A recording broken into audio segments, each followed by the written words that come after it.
Hi world, it's 9:30 in the morning, it's the 9th of December 2015.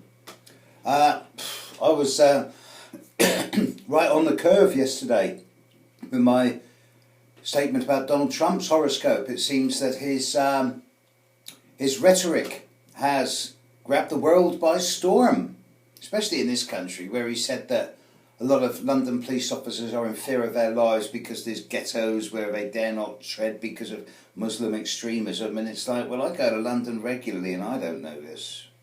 And I've got a few police officers on my books and they don't know this. I suggest that his information is not as reliable as he likes to think it is, but certainly about London anyway. Far be it from me to comment on his view of American politics. That's an American thing.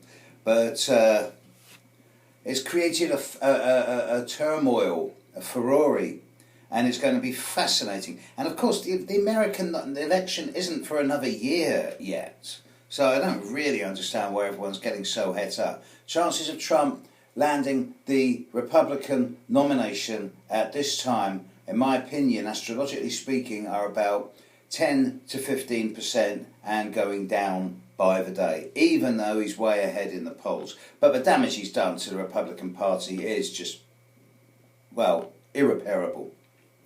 In that light, I thought I'd continue with my theme on American politics.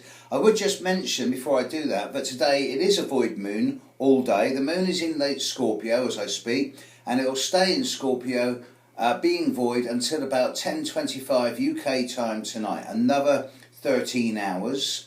And so today's a day for finishing things off, for concluding the odd little bits and pieces. It's a time for hanging the washing out, doing the filing, doing the housework, clearing up things that need clearing up, not for starting anything new and not for finishing anything major. Today is a routine, normal day without any need for major dramatic changes. In that light, I thought I'd continue my theme of American politicians and look at the horoscope of Mr. Ted Cruz. A number of you have asked me to look at him. He's quite strongly affiliated to Donald Trump, so I thought I'd have a look at his chart. Now, he was born, according to Astro Theme, which is one of the more reliable websites that I use. He was born on December the 22nd, 1970 at 1 a.m.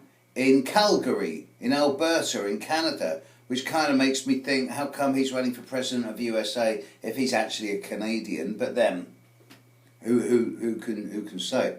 And on the surface, you'd think, well, actually, there's nothing difficult about his chart. He's an early Capricorn by about 45 minutes, with Libra moon and Libra rising. But once you actually start to look a little bit deeper into his chart, you find quite a few unusual things. Firstly, there's an exact square, less than half a degree, between the Sun and Pluto.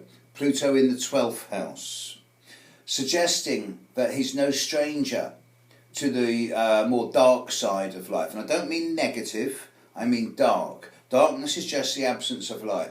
But I'm sure that he's well aware of the use of various different types of psychology.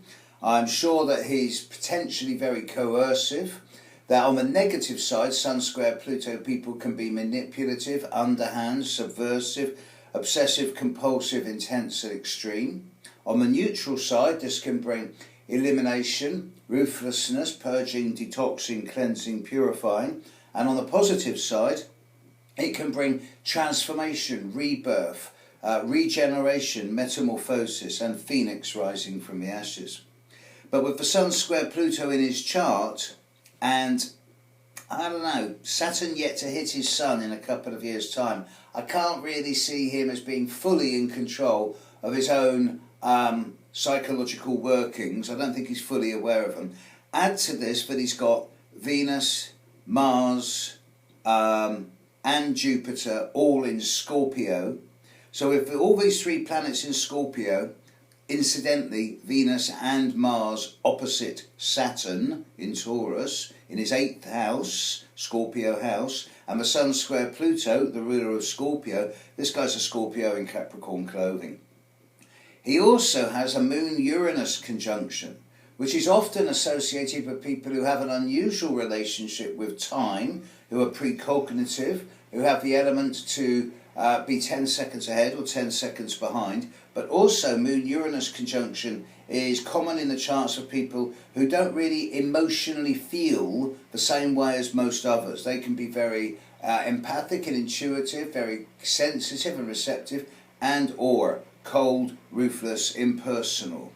With Moon-Uranus conjunct in Libra, squaring Mercury, planet of Mercury retrograde in his horoscope, it makes me think that there is a slight dichotomy here between the way he feels and the way he thinks, and I doubt if he can really reconcile the two yet. Pluto is squaring his moon as we speak. Mars landed on his moon in the last 24 hours, and I do think he's going through a sort of radical reshaping and rethinking of his mind, his feelings, his policies, and I wouldn't be surprised to see him come up with some ever more radical statements himself in the next couple of days. Whether that's for the positive or the challenging, I don't know.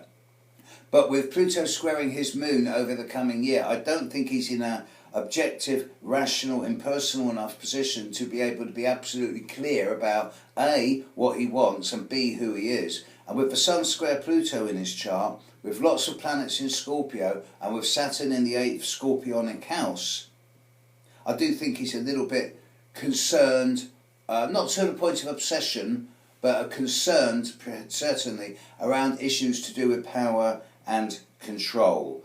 I wouldn't be surprised if there were ongoing issues in his personal life that one day may become a bit more public. But he's a good running mate for Donald Trump. Chalk and cheese. I watch with interest to see what will happen. I'll have a look at Bernie Sanders, Rand Paul, and anyone else you care to nominate over the coming weeks. But for today, void moon all day, quiet day, chill out, do the filing, don't get stressed. New moon in a couple of days, then we'll see some action. Alright folks, that's it. Take care, have a great day, bye.